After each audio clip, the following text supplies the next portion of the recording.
Use the microphone for questions, please. Thanks for the talk. It was pretty good.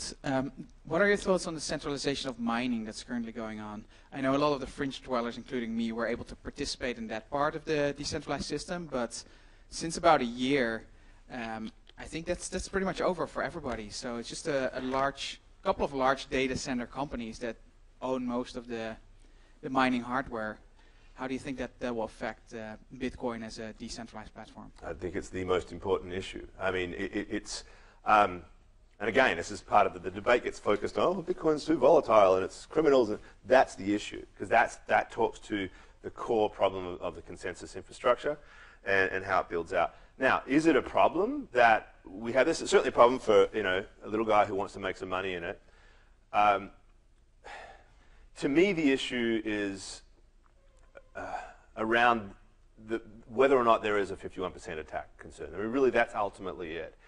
I'd love to think that we would be in a more democratic world and everybody could sort of participate in it. And maybe that is also an ideal that I think is worth pursuing.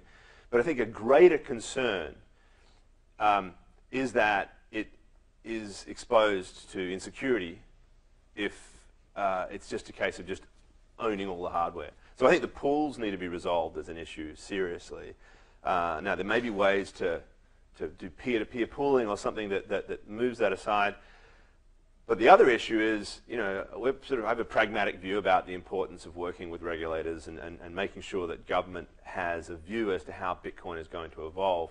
And to the extent to which that mining activity is now concentrated in China, for example, a lot of it is these data pools that are based behind state-owned enterprises where the Beijing government doesn't know that they're there, but some party apparatchik is paid off, or is being paid off rather, by the Bitcoin miner who's using the free electricity that's subsidized by the state to run this thing.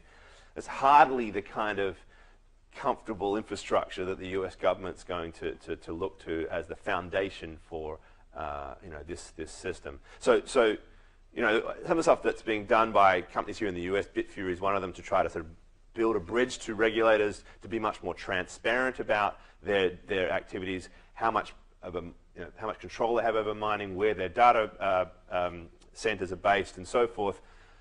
That's probably the most important issue right now. I don't know how easily we can wind back the clock and allow you to participate at this stage.